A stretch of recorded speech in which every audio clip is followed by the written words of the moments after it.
If you're like me, you love to watch cycling. The athletes are incredible, the scenery is beautiful, and the competition is always fierce. But sometimes, even in the world of cycling, things happen that are just too unbelievable to be true. So hey viewers, welcome back to Cycling Right Now. Today we'll discuss 10 unbelievable moments in cycling. So with any delay, let's dive into the video. Number 1 is when Valverde donates his prize money to the Scarponi family. Valverde outsprinted Dan Martin to win Liege-Bastogne-Liege for the 4th time. Valverde dedicated his triumph to Michele Scarponi, who died after being hit by a van while training in Italy. Valverde announced before the race that he would contribute the prize money if he won, and in an emotional interview that he would dedicate his whole week's profits to the Scarponi family after winning La Fleche Wallonne earlier that week. After the second climb of the day, Cote de Sant-Roch, Movistar and TeamSky chased a breakaway of 8 riders. Movistar worked hard for Valverde. With 48 kilometers to go, the breakaway must have thought they could stay away. With 36 kilometers to go, the peloton repelled numerous assaults, except for Tim Wellens. 10 kilometers to go, Stefan Rossetto is 10 seconds behind. The final ascent began 5.5 miles from the summit.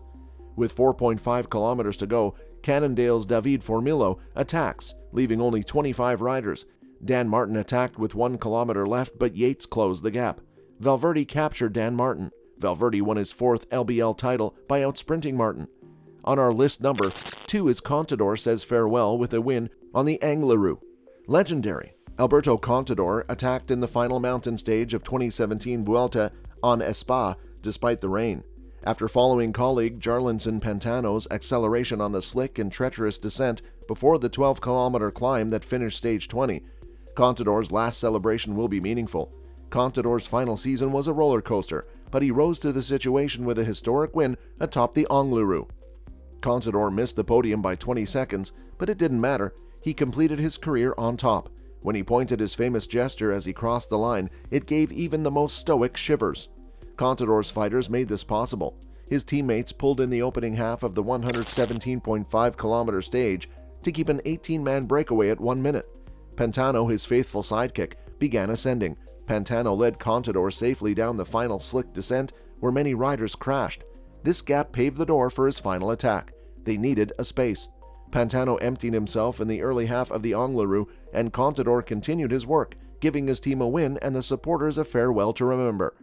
Number 3. Peter Sagan makes it 3 world championships in a row. The Slovak rider found himself in an ideal position to win his 3rd UCI World Championship, confirming his status as a cycling legend. Everything came down to this.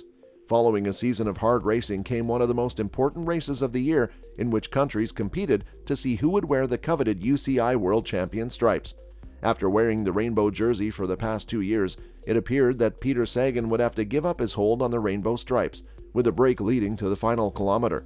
As the final few bends approached, the Slovak rider found himself in the perfect position to win his 3rd UCI World Championship, confirming his status as a cycling legend.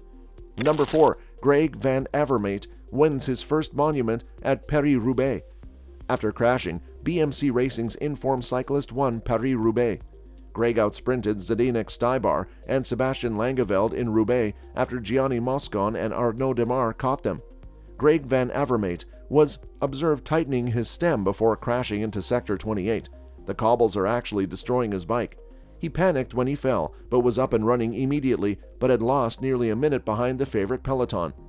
Tom Boonen tried to leave Van Avermaet behind as he fell. Van Avermaet fought hard to get back in the race.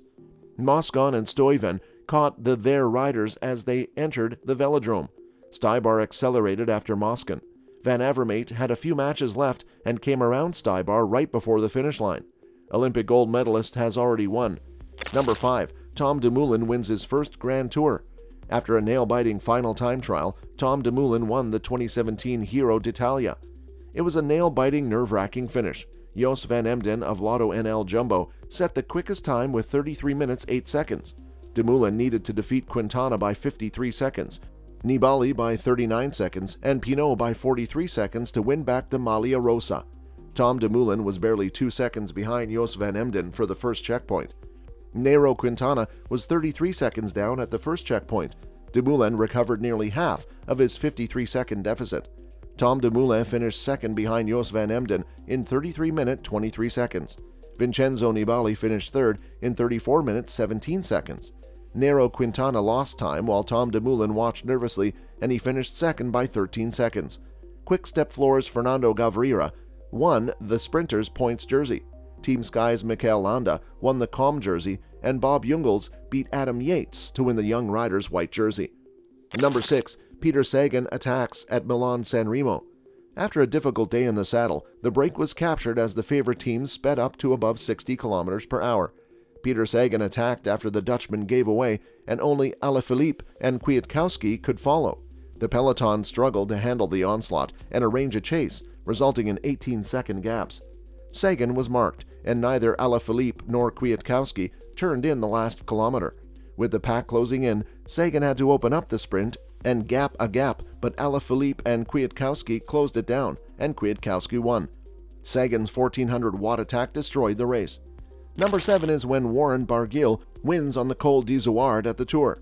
Warren Barguil of Team Sunweb continued his outstanding Tour de France performance by winning the summit finish on the Col d'Izoard, cementing his position at the top of the mountain's classification.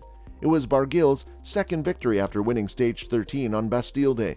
By finishing third, Romain Bardet moved closer to the yellow jersey than Chris Froome, who finished in fourth place. Chris Froome remained in yellow on stage 18 as Bardet gained time on both Froome and Uran. Chris Froome won the race by a margin of 23 seconds over Romain Bardet and 29 seconds over Rigoberto Urán Barguil's stage statistics was one of the most kudoed ride on Strava as France rejoiced. Number 8 is Philippe Gilbert's solos on Tour de Flanders victory. Philippe Gilbert participated in the Ronde van Vlaanderen for the first time in 5 years, leaving an indelible impression on the event, which marked its 101st edition this year. The Belgian champion, who joined Quick-Step Floors at the end of last season, attacked with more than 50 kilometers remaining on the long and iconic Oude Quermont, leaving behind the group which emerged on another legendary climb, Moer-Kapelmoer, with 95 kilometers remaining. The day was momentous for the Belgian champion, who became only the 4th rider ever to win the World Championships. Number 9 is Vincenzo Nibali wins Il Lombardia. The latest monument was 247 kilometers between Bergamo and Como in Lombardy. Vincenzo Nibali soloed the last 10 kilometers to win his 50th race. 6 cyclists broke away early and created a 10-minute gap. Behind Sky and Bahrain Merida, the breakaway was caught with 60 kilometers left. Attacks occurred. Laurent Deplus took a wide turn and crashed. The Quick-Step Floors rider didn't suffer major injuries, according to 4 physicians. Gruppo Compacto caught multiple attacks with 19 kilometers left.